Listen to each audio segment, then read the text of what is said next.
Hey, everybody. Welcome back to Two Old Bloggers, the only Vikings podcast where we don't waste your time with sunshine and Kwesi length answers.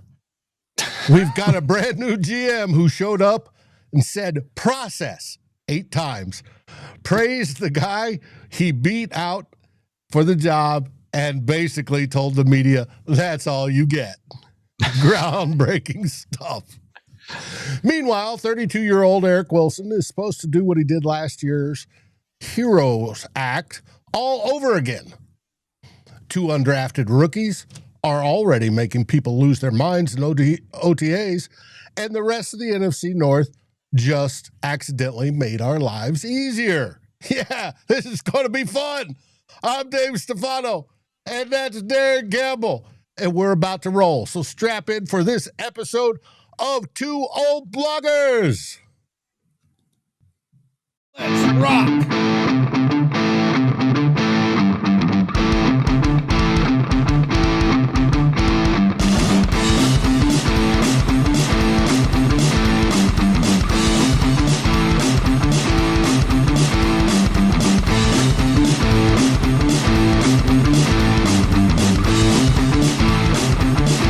Vikings First and SKOL presents This Week in Vikings Land with Darren and Dave, your 2 old bloggers. Hey there, everybody. I want to welcome everybody that's in the chat already. We have 2 evil, my 2 cents worth. George is here. Drewster is here. Hey, Drew. And Bob Swede. Hi, Bob. And Dale. How you doing, Dale? And the Lance G. Welcome to the show. So, first off, Darren, how are you? I'm doing great. Warming up here. It's a balmy 15 degrees Celsius. Sun shining. Like snow is gone. Can do outdoor things. I'm happy. Yeah, we're supposed to hit the 90s this week. Where I'm at. You can have that for a little while. Okay. I need to ease into that stuff. I got you. Well, we titled this one, and I know we've done a series of them across this channel, but this one is The Teasley Regime Begins. So let's get into it. Tired of hearing about it, everybody?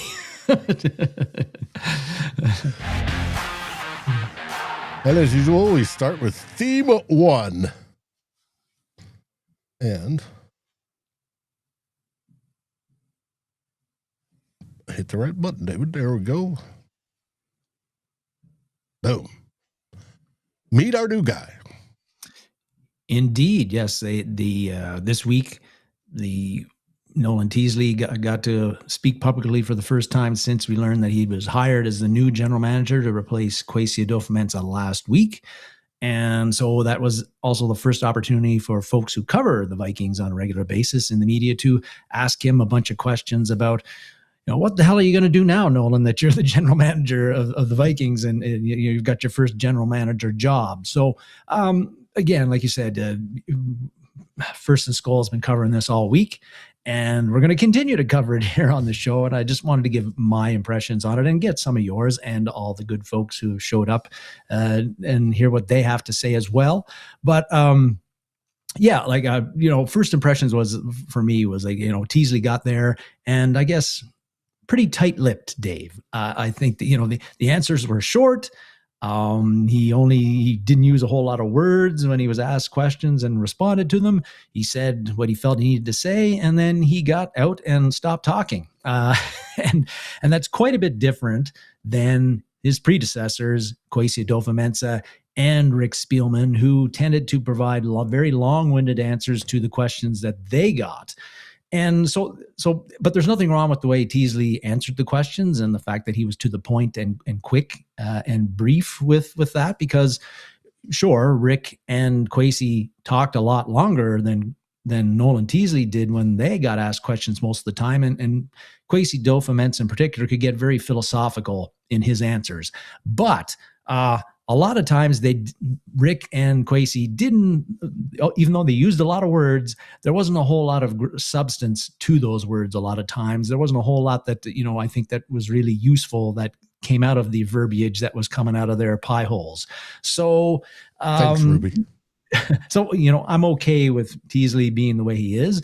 I do hope, though, that as, this is probably one of the reasons he might have been tight-lipped, Dave, is perhaps that's just his personality, but also really this is probably one of the few times he's spoken publicly since he's been in the NFL and spoken to the media, because even general managers don't speak to the media a whole lot unless you're Jerry Jones. Like Kwesi Adofo-Mensah and Rick Spielman would speak 5-6 times a year, maybe. If you're the assistant general manager, you're going to speak even less than that. And certainly when you start as a scouting intern and work your way up to player personnel, you don't hardly ever talk to the media at all. So I don't think Teasley has a whole lot of experience doing this. Hopefully he'll loosen up a bit, but I don't know how much he's going to loosen up. I think that perhaps people are going to have to get used to the fact that when Teasley speaks to the media, you're not going to get a whole lot of sound bites. You're not going to get phrases like competitive rebuild that are going to be able to used over and over and over and over. But unlike during the process. Yeah, but during the press conference, you mentioned it in the intro. Teasley talked a lot about process. You said he said the word 8 times.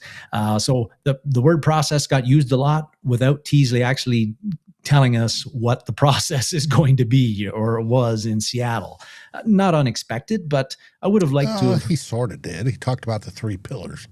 Yeah, I guess maybe I'm always looking for a bit more detail than you're going to get in a 20-minute press conference. I probably have too high expectations, Dave. But that was part of it. Don't we all, brother? Don't we all?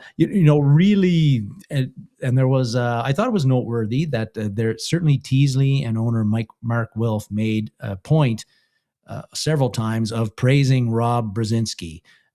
And making it known publicly how much they value the fact that he's still with the Vikings and what he's done for the Vikings, particularly during the interim general manager time, which I think was purposeful on their part, because Brzezinski did put his name in the hat for the general manager's job. And yet the Wilfs and the rest of the hiring committee ended up picking a guy who was not from the organization, who has not been working almost 30 years with the organization. And they didn't pick Brzezinski as their top front office guy, but they picked somebody from outside the organization who has never worked for them. So I think understandable, but also noteworthy to me that they laid it on pretty thick about how great Rob Brzezinski is and how much they value him. And that's probably wise, because I'm not saying he's had any hard feelings. I think he went into this whole thing with eyes wide open, and he's a big boy and he's been around a long time and he knows how things works. But still, when you apply for a job and you don't get it, there is some disappointment there, I think. So the Wilfs and Teasley made sure that everybody knows that they think Brzezinski is a great employee, great at what he does, and a great asset to the organization, which I think they should be doing, because you need to keep people like Rob Brzezinski on your team. Mm-hmm. He's very good at what he does. But probably the most, I think, noteworthy thing that was said through the whole conference was actually what Mark Wilf said. He made it clear Nolan Teasley is going to have the final say on the 53-man roster while he is general manager. And I think that was an important thing and the right thing for them to decide, because that was certainly not clear during Kwesi Adofo-Mensah's time as to who had the final say on who stays and who goes on the final 53. And I have never been a really big fan of coaches having the say over personnel of your football team, like Brad Childress had back in the day, because I prefer to be the general manager to have that say, because I think that coaches are going to take, when it comes to personnel decisions and deciding who they're going to acquire or who's going to stay on the team, they're going to tend to take, I think, a more of a short-term view on things as opposed to the long-term. I think a general manager, someone who's not the head coach, is going to, I think, balance that out better and look both short-term and what's good for the team long-term, better than a coach will. Anyway, that's my opinion. So I'm happy that it's clear that Teasley has the top, he's got the call on the 53.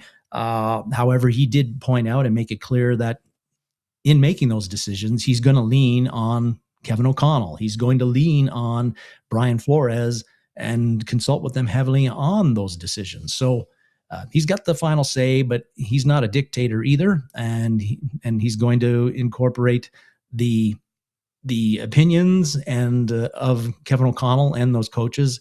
And I think that's a good thing as well. I think that another thing that he said, which was that teams are built in the trenches. And Dave, that must have warmed your heart to hear that. It did, to no end. It warmed my heart. Now, however, our starters are pretty good in the trenches as we sit right now. But I love the philosophy that you build through the trenches, and you keep drafting them. Somebody's going to need to be step up and fill in, and the whole works. And he's right. You win games with the trenches. So have the best trenches you can have. And that makes me think that Teasley would have handled this draft if he'd been in charge of it, this last draft, in a very similar way to how Brzezinski did, because the Vikings had 5 picks in the top 100, and 3 of those picks were either offensive linemen or defensive linemen, trench guys. And 4 of their 9 overall picks were offensive linemen or defensive linemen. So maybe he wouldn't have picked the way the boards went, pick the same guys, but I think that he would approve of the way that the Vikings went about the draft and focusing on the trenches in this one. When you look at the Seattle while he was there, Dave, it's interesting because that whole focus on the trenches, it didn't always work in Seattle, right? This year it did, in particular. Particularly the defensive line was murderous. Mm-hmm. And, they did things like drafting Myles Murphy and trading for Leonard Williams to beef that up. But on the offensive line side of things, Seattle's really struggled putting together a really good offensive line for a long time there. So even though you focus on the trenches, you still also have to get the right players, draft the right players to make it happen. So there's 2 parts of that, Dave. There's they did get Zane Gray Zabel. Gray Zabel, yes. Mm-hmm. But I think you remember in the past, and it was more so with particularly with Russell Wilson in the last few years, and Geno Smith in particular, where you heard about all the pressure rates being so high with the Seattle offensive line that they couldn't really block anybody in recent years. So that's something you don't want to see with the Vikings. But again, there's the philosophy and then there's the execution. There's 2 parts of it. But we like the philosophy, both you and I, of what Nolan Teasley is saying. And with all of this stuff, though, Dave, outside of those things, I don't think there was a whole lot that stuck with me in Teasley's time, or what he said that really struck me as being noteworthy in the whole thing. But at this point in time, though, he's in here. He's finally our general manager. He's starting to work right away. So from this point on, that the team has been picked and the players have been brought in before he got here. But now that he's here, it's time for him to get to work. But it's going to take a while for us to see what kind of players like Teasley really targets, what kind of team he's building. Even though he said they're focusing, the trenches is very important because he's not going to do a draft until next year. He's not going to be the head of that. But there's still every decision right from here on in that the Vikings make, everybody they trade, everybody they cut, everybody they keep, everybody they draft, it's all going to have Teasley's imprint from here on in. And so we might begin to get an idea of how he looks at views and attacks building a team, because there are still some holes on this roster that I think the Vikings need to fill. Edge rusher in particular, cornerback possibly. I think offensive guard is still, there's some depth issues there. We're going to see how Teasley addresses those, or if he addresses them at all here come training camp, preseason and when they picked the final 53. And so we will start to get an idea, I think, of how Teasley is going about building the team, even though it'll take 2 or 3 years for us to really assess how good he's been at the job. So there's plenty of time, folks, for you to really get to hate Nolan Teasley or love him. We got the new general manager, Dave. It's an exciting time. It's a bit of an uncertain time for Vikings fans because we don't know how this is all going to turn out, but I'm ready for it. And I know you are, and I'm wondering, getting your thoughts on your impressions on Nolan Teasley now that he's spoken to the public for the first time as general manager. I had no objections to him being hired. During the presser, he didn't throw up any red flags for me. Mm-hmm. Yes, his answers were short and brief, and he answered the questions. Now, he didn't pontificate on them like previous GMs do, but that's fine. He wants to get to business, and he wants to start evaluating players. He did bring in 2 players, by the way, already, bottom of the roster guys from Seattle, but that was just here, I think that was more like a welcome gift. But it is what it is. I'm curious to see how and I titled it Regime, and regime has a bad connotation. And why I gave it a bad connotation is because we're the Minnesota Vikings. How long have we been in the league? How many Super Bowls have we won? Yes. So we'll see how this one goes. I do hope that he leads us to our first Super Bowl win. And I hope it is this year. Mm-hmm. Now, will that happen? Odds are no. There's 32 teams and we're just one of them. So odds are not likely. But can we get far and make a conversation? I think we can. Now, how he will deal with, I'm curious how he's going to deal with what happens during the season. Curious if he has firing power over KOC, which was not addressed. The fact that Mark Wilf said only Teasley and KOC have direct lines to him makes me show, well, it's not, we didn't get the triangle of authority redo for the 3rd time or whatever we want to count it. We got almost a buy-op or buy whatever set of power, but he's bumped up just a little bit above KOC. So let's see how this goes. Because Kevin O'Connell, as much as we like him and as much as he wins, he does have some flaws that have been noted on this channel before. And it's going to be interesting to see how long this relationship lasts. Because generally, the history is you hire a GM off cycle, within 2 years, the head coach is gone. So let's hope it's not the case, because hopefully we're winning Super Bowls and it doesn't matter. That's right. But that 2-year timeline does work with the whole thing about, remember that stat about no team has won a Super Bowl with a head coach who hasn't, if they haven't won it in the first 5 years. They've never won it after that. So the takeaway from that stat is if they don't win it after 5, you might as well move on and find somebody else and fire that guy. So Teasley, with no connections he didn't hire Kevin O'Connell. I think he'd be a little bit more, from the outside looking in, I think he's going to be a little bit more I think he'd pull the trigger quicker than Kwesi Adolfo-Mensah would on getting rid of Kevin O'Connell, which I'm not suggesting they should do. I know other people in the chat don't love Kevin O'Connell.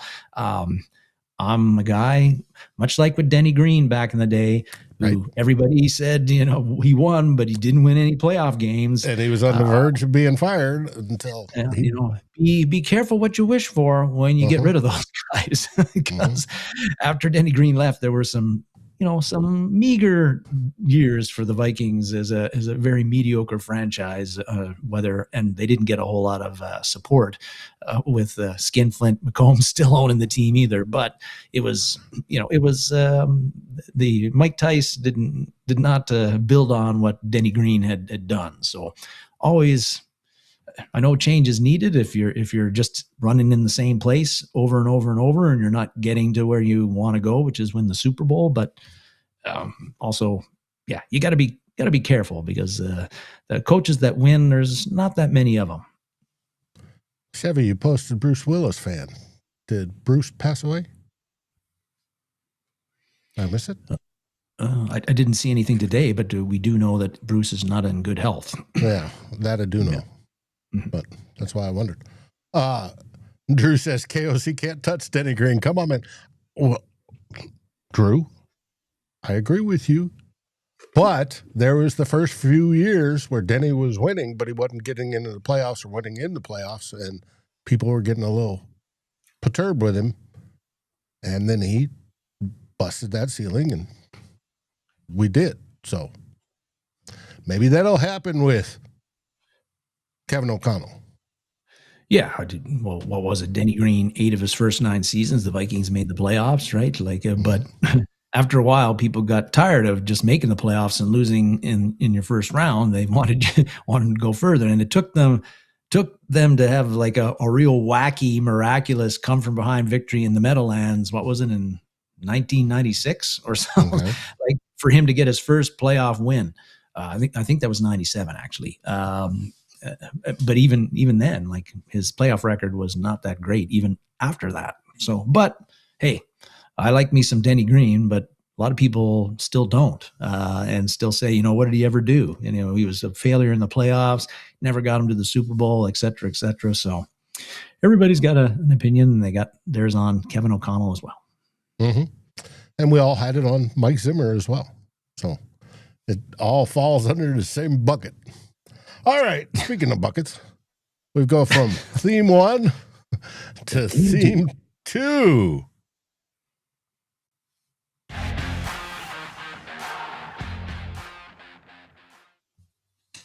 Can he do it? And that he would be Eric Wilson. And bringing up Eric Wilson, he's going to be theme 2 this week, because we're at that time of the year now. OTAs have started. We're slowly inching towards training camp, and Vikings fans and fans of every NFL team are starting to think about, again, how good is their team going to be in 2026, and how good are the players that currently are slotted in as starters or are going to have significant roles, or expected to, how good are they going to be in 2026? And bringing up Aaron Wilson, because I've been thinking about him quite a bit since the 2025 season ended. And I've been thinking about him a lot because when he got signed last year, it was a 1-year deal, $2 million. He was clearly coming in to back up Ivan Pace Jr. and Blake Cashman, also be a bit of injury insurance, because he had significant amount of starting experience in his NFL career up to that point. But also he was expected mostly to play a shit ton of special team snaps and be a veteran leader. And so that's what we expected. What we got was a lot different and a lot better than that, because as we know, Cashman hurt his hammy in the first game, second quarter of the Bears game, I think, of the opener. He missed the next 4. So the Vikings had to pivot, and they put Wilson to replace Cashman in there, opposite Ivan Pace. But then when Cashman came back, Wilson was playing so well, and Ivan Pace was struggling so badly that Brian Flores decided, nope, I'm not going with Cashman Pace. I'm going with Cashman Wilson. And what ended up happening is, Eric Wilson had a career year at 31 years of age.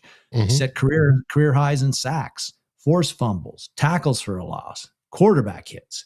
Pro Football Focus had him, they originally had 37 quarterback pressures, the most of any inside linebacker that they graded in the NFL. ESPN's stats had him after week 1. They had him with a pressure rate of 15.3%, which was the second most of any defensive player in the NFL.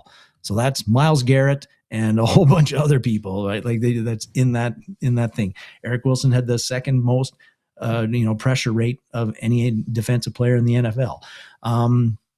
And so there, he did that again at 31 completely, and he played the second most snaps of his defensive career. He had 965 defensive snaps. He started, I think it was again 16 of the 17 games. He had the second most tackles of his career. Again, most forced fumbles. So just a tremendous, tremendous year for him. And there is no way, particularly, that the Vikings defense would have been as good as it was, particularly in the second half of the season, if Eric Wilson had not been playing in there. I believe he was a force. He was hell on wheels for teams to deal with. And, really, a lot of credit goes to Brian Flores, because Flores seemed to find the right role for Eric Wilson. And he had particularly in the pass rush, Dave, Flores ended up dialing up blitzes or games and little stunts to free up Wilson on running backs, particularly in passing situations. And Flores, I think he came to this conclusion. And I think he said to Wilson, "Look, Eric, I'm going to let you have a head of steam on these pass rush plays. I'm going to find a way for you to get open, give you a full head of steam, and you are going to outweigh running backs that are blocking you by about 20 or 30 pounds. And I think you're going to win the majority of those battles." And Eric Wilson did. Like, he would steamroll running backs. You watch the Detroit games, Jahmyr Gibbs was completely useless in pass protection against Eric Wilson. Just ran right over him, and he ran over a lot of guys. And so, Flores found a way to maximize what Eric Wilson does best. The thing is, and then the Vikings ended up, they re-signed Eric Wilson, 3-year deal, $22.5 million in free agency's first wave. He was one of our first signings. 12.5 of that is guaranteed. It's actually a 2-year deal, but pretty reasonable, I think, overall. Despite that, people who watch the show regularly would know that once the season ended and we started talking about free agency and who the Vikings should bring back and not bring back, I was not in favor of bringing back Eric Wilson. I thought, hey, he's 31 now. He's going to be 32 early in the year. This is the best year he's ever had in his career. I just don't think he can repeat it. I think the Vikings should be looking elsewhere. They didn't do that. So now the question becomes, he's back. He's going to be starting opposite of Blake Cashman. Can he do it again? Like we said in the theme, can he produce like he did? Because again, he was such an important part of the success of the Vikings defense that if he doesn't do it again, what impact is that going to have on our defense and how it functions, how it performs? I think, the concerns I have with this, Dave, is, again, he'll be 32 like the third week of September. So the third week of the season, basically. 32, as we know, is at an age where players are starting to decline pretty significantly at worst, but certainly declining in some way, shape, or form, no matter who you are in most cases, particularly playing a position like inside linebacker, that sort of thing. A position that you beat on. You get beat on. You're beating on. Get beat on. It's a high collision. Yeah, it takes its toll on your body. So there was that part of it. Also, again, when you look at his career overall, he did have a season where similar to what he had in last season. It was 2020. When he was with Mike Zimmer's defense that year, which was a terrible defense, but Eric Wilson was one of the better players on that defense in 2020. And that season, Eric Wilson set a career high in tackles. And he also had 3 sacks, 3 interceptions. He had a lot of similar stats compared to 2025. So a pretty similar performance on the field with Wilson. But if you look beyond that in his whole 9-year career, after that 2020 season, the Vikings decided not to re-sign Eric Wilson. And the next 4 years, he jumped around bounced around to 3 different teams, mostly as a backup, played most of that time with the Green Bay Packers. But, he just didn't replicate what he had done in 2020 anywhere else. So when you look at his track record, he's got 2 seasons of really good play and 7 where he was mostly a backup and didn't play like that. So he doesn't have a consistent record of being able to play at the level that we saw in 2025, which worries me. The pros on it, though, are he did have 2020, so he has been able to do it at least once. And I think the other thing about it, though, Dave, is when you look at the Vikings, the choices they had to replace Wilson, they didn't have a whole lot of obvious candidates to replace him. On the roster, it's pretty clear Ivan Pace has been fallen out of favor with Brian Flores. They don't believe that he can be the player that he was in his rookie year or even his second year.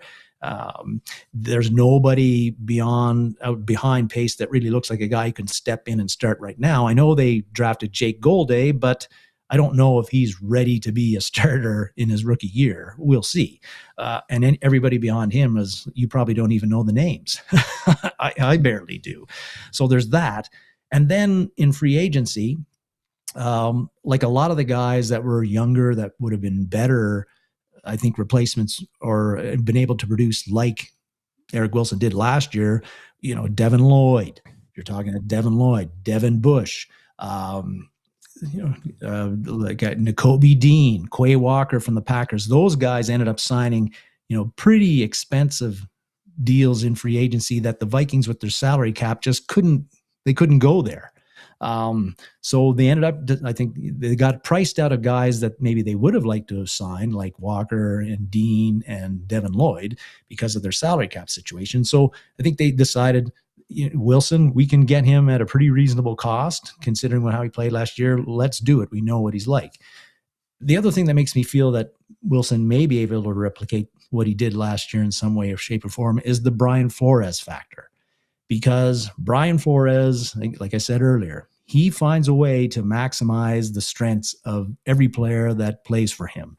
And he did that with Eric Wilson. So for the Vikings to bring back Eric Wilson, Brian Flores had to be on board with that. And clearly he was. And I think Brian Flores, based on what he's done since 2023 with the Vikings, not just his scheming, but his identification of talent, I think he's gotten the benefit of the doubt from me that if he thinks Eric Wilson can play comparable to this year as he did in 2025, then I need to believe that that's the case. That will be the case because Brian Flores said so. So those are those are the pluses there. Those are the things that make me believe that Eric Wilson can be pretty much the same player he was in 2026 as he was in 2025. Still, I do have my doubts. I think, again, Wilson had a career year last year. Can he be exactly the factor he was then? I think there might be a bit of a drop off. I'm not saying he won't be effective, but I don't know if he's going to be as effective as he was last year. And if that's the case, then there's how does that impact the Vikings defense and allow it to at least play at the level it did last year or even get better? Well, if Wilson isn't the guy he was last year, you're going to need other people to step up and be better versions of themselves this year as well. And it could be, the rookies coming in like a Big Citrus Orange and Caleb Banks having a big impact particularly on the defensive line, more than I think they're going to have. Or again, Harrison Smith comes back and plays out of his mind, or he doesn't come back, but Josh Metellus and Jay Ward play really well together. Blake Cashman continues to do what Blake Cashman does. Dallas Turner takes, that extra step or two in his development, plays even better than he did at the end of last season. It'll take a bunch of those things to, make the Vikings defense as dangerous or even more dangerous than it was in 2025 and 2026, if Wilson is a little bit lesser version of himself. But interesting. We'll see how it all turns out. The Vikings have made a bit of a gamble here with Wilson. I don't know how it's going to turn out. But again, Brian Flores, he's got a track record that tells me that, he's made a lot of successful bets on defensive players since he's been here. He's made another one on Eric Wilson. Who am I to doubt Brian Flores and thinking that Wilson can, again, repeat or come close to repeating what he did last year? I fully agree with you. Now, you talk about Flores and who he's identified from is, besides Eric Wilson, right, who we're talking about, he identified bringing Andrew Van Ginkel over, Jalen Redmond, Josh Metellus. We all know what he's done with Josh. Isaiah Rodgers had his best season. And then, of course, Blake Cashman, who's played his best ball here. I think Brian Flores is the key. And if he's going to be the one that says, hey, Eric Wilson's the guy, Eric Wilson's going to be the guy. I just think that's it. So I do hope, along with you, that he does not fall off at 32. And as I think Tony said, may have not been Tony, he's got low mileage because he didn't start his whole career. True. So hopefully he's got juice left in the battery and will defy age and play like a stud. But we'll see. Well, he certainly had plenty of juice last year, Dave. It's always funny, like when we talk about drop-off, when you see how Eric Wilson fired off the ball last year, attacked guys, plowed over guys at 31. Like how, just why can't he do that again, a few months later? But football and the physical nature of it is a funny thing, right? We have seen players not really fall off a cliff after looking just like their regular selves the previous year, and then the next year they look like a shell of themselves. I don't think that's going to happen with Wilson because he's in great shape. You see him when he's got his uniform off and he's just wearing a tank top or whatever. The guy is ripped. But age comes for all of us. Also. Now, if you watched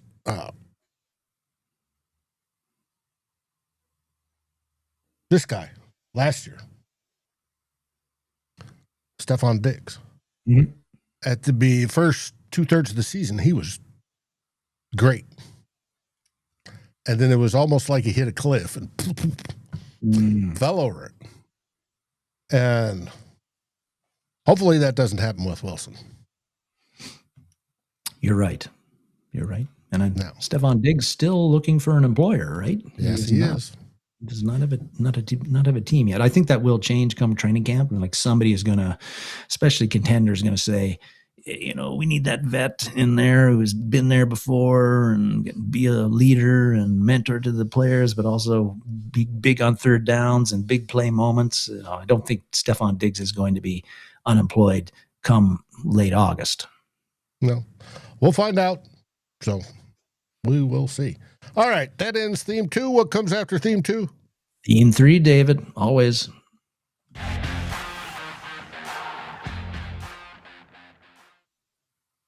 And of course, This Week in Vikings Land.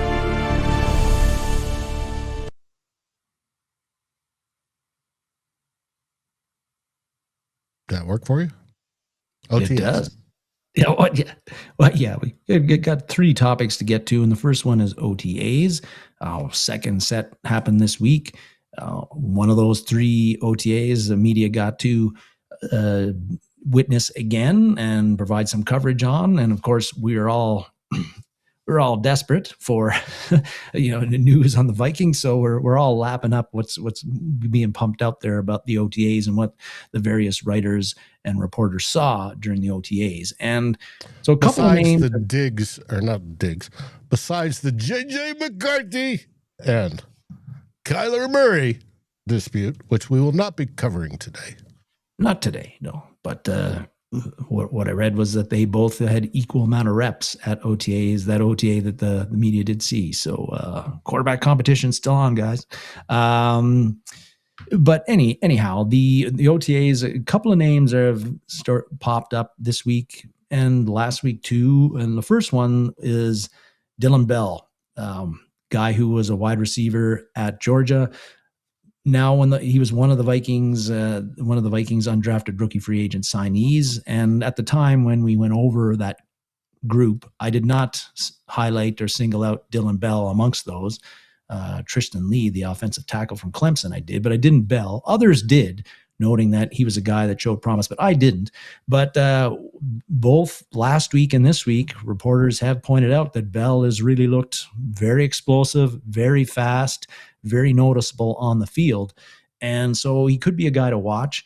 We know it at coming out of Georgia, he had some Deebo Samuel buzz about him because he's a guy that can create a lot of yards after the catch, good at breaking tackles, also is very useful, and Georgia used him on like jet sweeps and other designed runs to get the ball into his hands. But he was undrafted because he didn't really have a lot of great production at the college level. He caught 119 passes in 4 years at Georgia, and he played a fair amount in all those 4 years.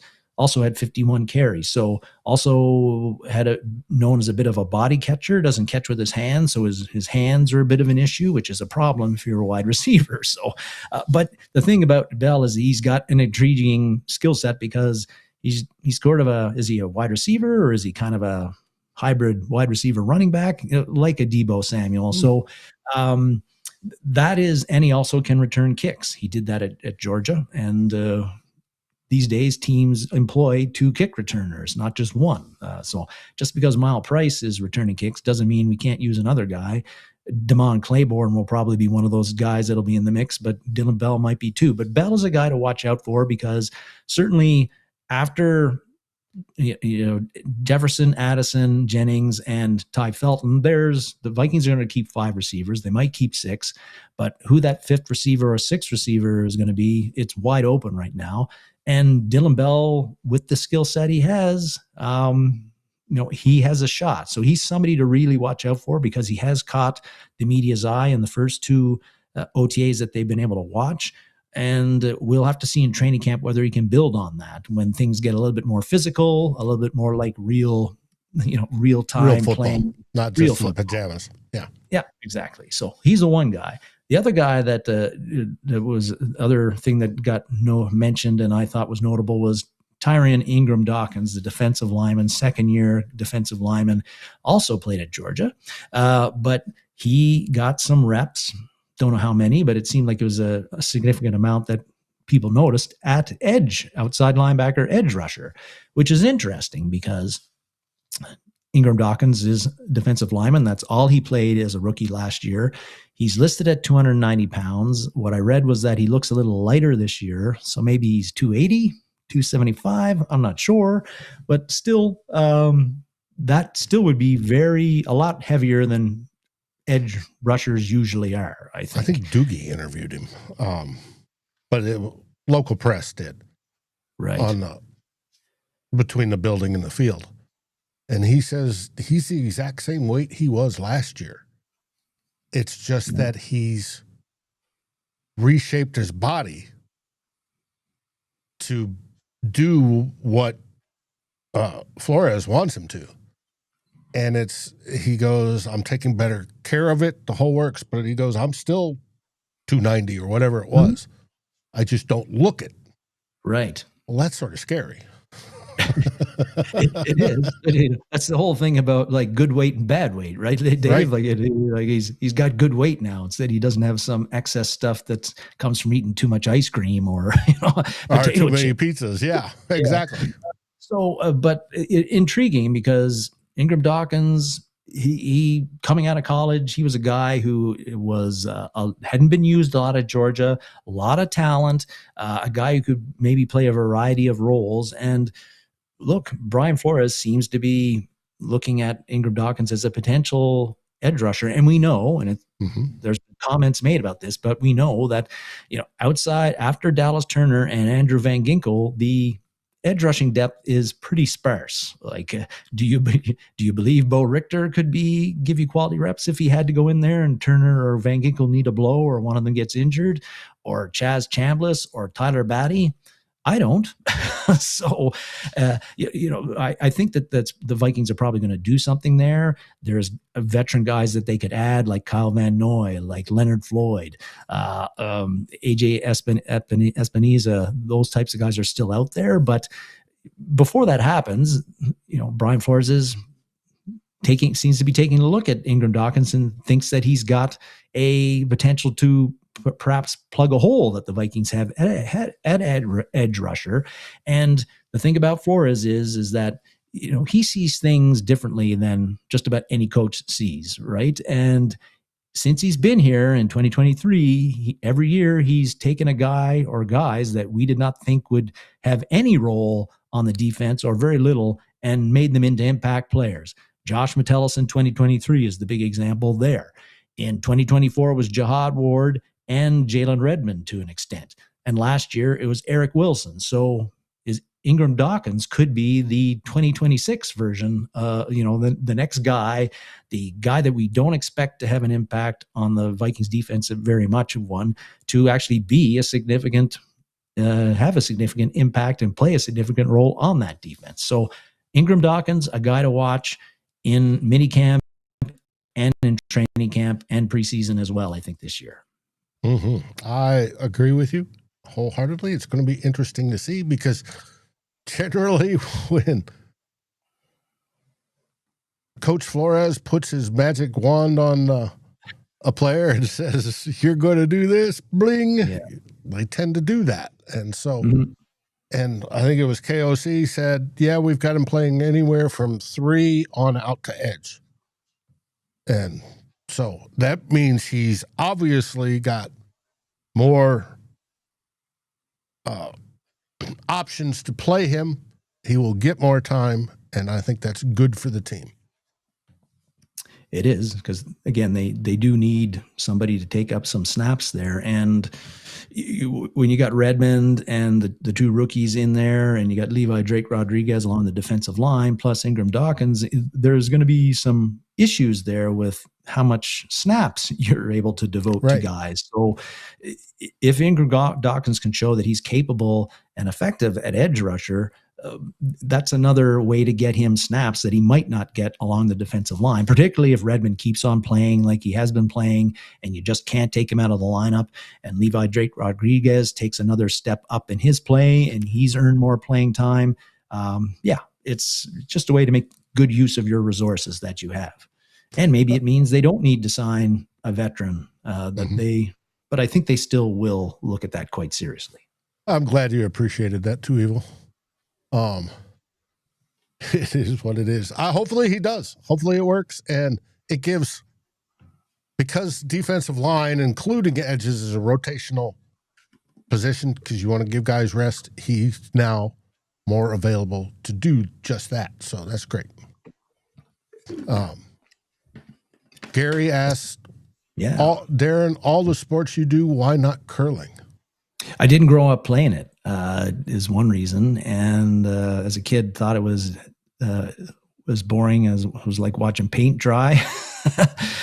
And also didn't have time. Like I was playing a bunch of sports, so I was like, curling, not really one that, I just don't have time. I didn't have it just wasn't something that called me. That's all.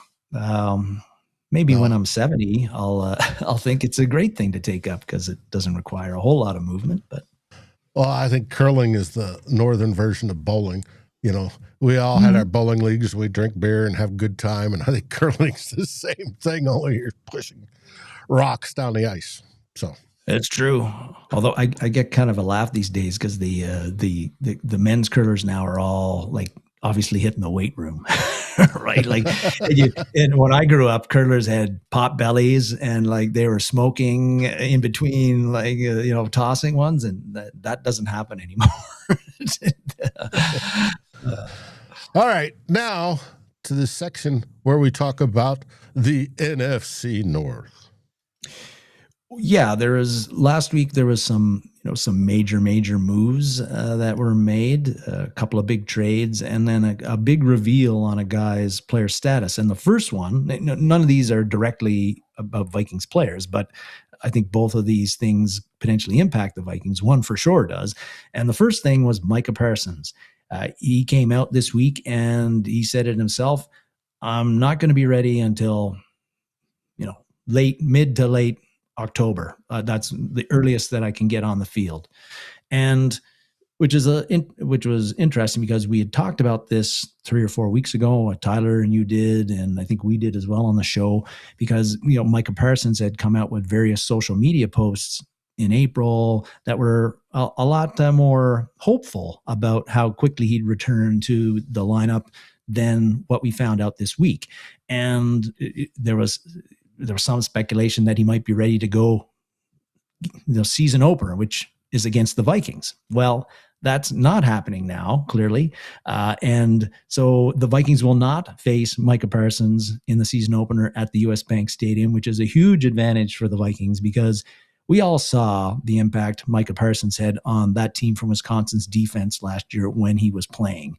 And they were totally different defense when he got injured his ACL and couldn't play anymore. And for the Vikings not to have to face Micah Parsons is a big, big deal, especially when you got probably a new quarterback with some different offensive linemen that he's working with for that season opener.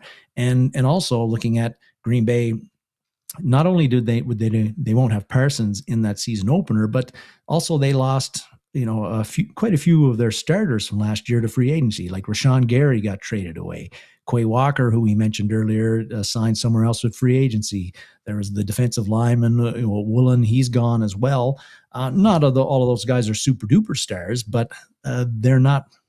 Mm-hmm. There's a cumulative effect there. And with Parsons not being there, and he's going to miss, it looks like 5 or 6 games at least.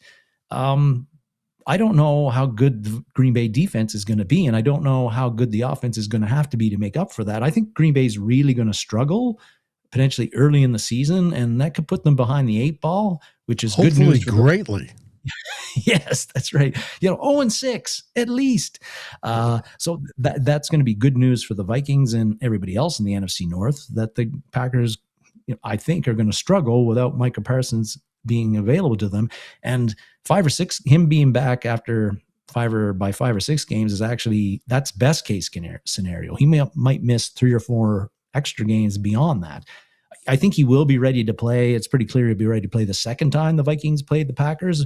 But by that point, the Packers might be out of the playoff contention altogether. And maybe I'm overselling Parsons' impact on the Packers and how much of it was huge. You saw it in the stats and the wins, the whole works. They lost the last 5 games in a row last year because he was not on the field. Yeah. So now they played NFC North teams. Yes, but at the time they lost. So that's a big deal there. The other thing that I think was noteworthy is the Myles Garrett trade. The huge trade. He's now an LA Ram. Got traded from the Browns, but the big thing here is not where he ended up, the Rams, but where he didn't end up. And I didn't hear any buzz about this, Dave, but certainly the Chicago Bears need a pass rusher who can be a real game wrecker for their defense. I know they got Sweat, but he's not Myles Garrett. Right. So the fact that Garrett's gone to the Rams, who the Vikings do not play in the regular season this year, and not the Bears, I think is, a big deal for the Vikings as well, and I don't think just because he's a game wrecker, you wouldn't want the Vikings to have to face Myles Garrett twice a season for the next 2 or 3 years. Now, the Bears may not have been able to, when you look at the package that the Rams gave to the Browns for this, Jared Verse they traded, plus a first rounder in 2027, plus a second rounder in 2028, plus a conditional third rounder in 2029. The Browns made it pretty clear that if Verse wasn't going to be part of the deal, there was no deal that was going to be made. And so I don't know if the Bears probably couldn't match or beat that package because they don't have a young defensive lineman that they could have included in the trade to get Garrett. But still, if I were them, I would have been making inquiries about what's it going to take to get Myles Garrett in Chicago, and it didn't end up happening. So maybe this will be an issue when the Vikings get the number 1 seed in the NFC and they have to face the Rams and Garrett somewhere in the NFC Championship. But as for now, again, I think a huge plus for the Vikings that Myles Garrett is not playing for the Bears when the Bears clearly had a need for a player like Myles Garrett. I can tell you their fans were livid that they didn't even try to get Garrett. And it was, who knows, maybe they were too worried about trying to get the Illinois government to pay for a new stadium. But we know how that went. All right. Now to the next group of fun individuals. Drew asked me later, are we going to get an edge? We're going to talk about it indirectly there, Drew. Let's start off with Danielle Hunter. Yeah. Just something I was thinking about this week. And why am I talking about Danielle Hunter? Well, it's just one of those thoughts that popped into my head this week. But back in March of 2024, the Vikings made a decision with their pass rushers. And their decision was that they were going to let Danielle Hunter go away in free agency, and they're going to bring somebody else in to replace them. And what they did, Hunter ended up signing a 2-year deal with the Houston Texans to leave the Vikings, the team that drafted him, and the Vikings brought in Jonathan Grenard from the Texans to replace him. And at the time, I thought that this was a pretty good play by the Vikings because Grenard was 2 years and several months younger than Danielle Hunter. He was going to be a little bit cheaper over those 2 years as well, and he was an ascending player. Somebody who had gotten 12 sacks the year before, again, was younger and looked like he was getting better and better as a player. Whereas Hunter was already, he was about going to be, he'd be turning 30 in his first year at Houston in October. And I thought, well, he's probably going to decline. Like the 30 start declining. And in 2024, that looked like it had been a pretty good bet by the Vikings because Hunter ended up playing well for the Texans. He got 12 sacks or 12 and a half sacks that year and was definitely a factor for them. But Houston struggled because Stroud struggled. They didn't do as well as they'd done the previous year, whereas the Vikings finished with 14 wins and Grenard had 12 and a half sacks and was probably our best defensive player. He was everything that we hoped he would be when they signed him. But then last year happened, right? And though Grenard was effective when he played, he missed 5 games. He only ended up with 3 sacks. Meanwhile, Danielle Hunter, who's now 30, turns 31 and turned 31 in October, he ended up getting 15 sacks, and was a major factor on the best scoring defense in the NFL last year. And so now you've got things, and here we are. And I thought that Hunter would buy. He's going to turn 32 in this October, but he still looks like he hasn't lost anything. And meanwhile, the Vikings traded Grenard. They don't even have Grenard anymore. They traded him for 2 third-rounders. And so it was just kind of funny how things work out, Dave, right? Like I thought that Grenard was going to be with the Vikings for at least 4 years and be a solid contributor for us. And I also thought that Hunter, by the time he was 32, would be on the downside of his career. Well, last year he was probably better than ever. And he just now it just makes you wonder, like with the Vikings, maybe they did what they did because, Hunter always seemed to be dissatisfied after he signed that extension, that low ball extension in 2018. That was an irritant for him ever since. It was when he was at the Vikings. He didn't seem like he was the 3-4 was really, he was a great fit for that. And Grenard had been in a 3-4 before and he just seemed like a better fit there than Hunter was. But now you kind of wonder, right? Like Grenard's no longer here and Hunter hasn't declined. I know that Hunter just signed a 1-year, $40 million extension, which again, the Vikings probably couldn't afford that, but cost of business is going up. Yeah. Yeah. If they kept somehow been able to keep Hunter the way he's producing now, where is your defense? Where's the Vikings defense now? Right. It's just kind of funny how these things, you think they're going to play out a certain way and they don't. And now we don't have either guy. So no, we don't, but we got this guy. That's right. That's where Dallas Turner comes in. Really, really excited to see where he goes in year 3. Now that he's clearly a starter and he's going to get 700, 800 defensive snaps as long as he stays healthy. What does he do with that? Well, the answer is we don't know what the answer is going to be, but he'd better do a lot with it because the Vikings defense needs him to be the pass rushing factor they thought he was going to be when they drafted him 17th overall and gave up the amount of draft capital they did to get him. Mm-hmm. And we've been through all that draft capital argument before. And he may get traded soon. We'll find out. Tyler, are we going to trade J.J. McCarthy? Yes, we didn't talk about that this week, but I'm sure we'll get to that. And we know Tyler thinks that the Vikings are going to trade. It's going to happen. And we know that Tom Pelissero was musing about it this week as well. So, and it's getting hot and heavy across the NFL, not just Vikings land, but all of the NFL talking about it. We will see.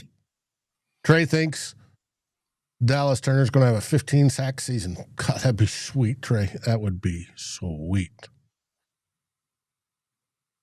But it is what it is. Now, it is. Coming up this week, we have Tyler Fornes on the Real Forno Show tomorrow night.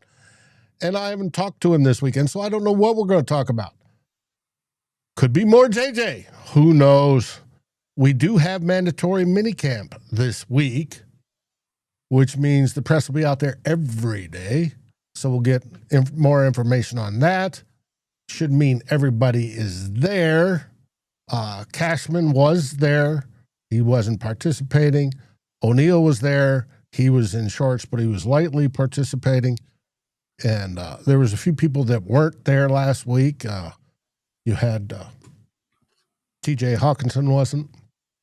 So, but everybody should be here this week for mandatory minicamp. And we'll see if we get any stories about JJ stretching by himself, leaving early, all that sort of stuff. I'm sure Tyler will be right on top of that. And we got Arizona Bros say K1's MVP season uploaded. Hey, we hope so. Mm-hmm. And if it isn't him, maybe it's JJ. If it's not him, maybe it's Wentz. We will find out. And as Drewster says, 98 days until the season starts. Wow. That seems close. It seemed so far away once upon a time, but now it's, we're getting there. Yep, we are. So, any last words, everybody? Well, we already talked about it. I guess I was going to say we didn't talk about J.J. McCarthy and the rumors of him getting traded, but there's plenty of time for that. Like with all these things, Dave, it is a very, like, I hate the thought that you'd be giving up on the guy at this point in time. But if he's going to take the attitude that we saw last week and continue with that. Now there's reasons for all of that. Now they came out, the golf, the whole things like that. But to me, it's, if there's a problem with JJ, there's a problem with KOC. Mm-hmm. But we can't say there's a problem with Kevin O'Connell because he's the promised one at coach. So we'll see. But I think that anytime you're going to trade somebody, you want to trade selling as high as you possibly can. Yeah. And I don't think trading him now we're going to be selling particularly high.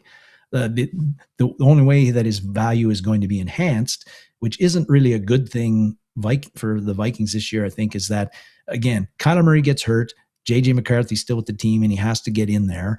And then he plays well when he's in there. And in which case that would boost his value to where you could get something close to what you ended up not giving up for him, but the draft capital you invested in J.J. McCarthy, which was number 10 overall. They're not going to get that trading him now. I don't know what they would get for him if they traded him now. Would you get a fourth rounder for him? A third rounder? Maybe. I think a fourth rounder would be the highest. Yeah. If you traded him like tomorrow. Yeah. Now, if you let him play through all the preseason games and he balls out and then trade him, you're probably going to get more. Yeah. And then, of course, if somebody's starter goes, like where we traded for Sam Bradford when Teddy's knee blew up, then it's even possibly more. But we'll see. But And there's the other thing, right, Dave? Kyler Murray has not been the healthiest guy of late. So don't you want the best possible backup you can have on your team in case that happens? So the Vikings can continue to roll if they are rolling. If Murray has to miss a game or 2 or 3, do we really want Carson Wentz as the backup to Murray? If that's how it all, if you like, it's just, there's some people say it's okay. A lot of stuff to think about there. And now that's Nolan Teasley's problem. It is going to be interesting how his input on the whole thing. Yes. How he's going to evaluate it. He was there when they got rid of the other weak quarterback. And so we'll find Mr. out. Wilson. But, yep. Mr. Wilson, who is now signed a contract, is going to be announcing on CBS this year. Yes. So, anyways, I want to thank everybody that's been in the chat. You guys absolutely rock, especially you vets out there that make me laugh. I appreciate it. I hope I inspired some of those as well. And as Norse says, be sure to tip your waitresses. Yes, Norse, it's always polite to do that. And what do we say, buddy? We say, SKOL Vikings, and thanks for watching and commenting, everybody. SKOL Vikings!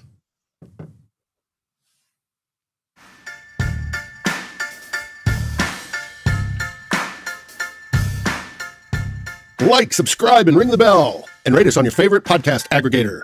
Darren and Dave, thank you for watching this episode of Two Old Bloggers. We look forward to seeing you on every show on the new Vikings First and SKOL. You can find our podcast as part of the Fans First Sports Network. Sports takes for the fan, from the fan. SKOL, everybody!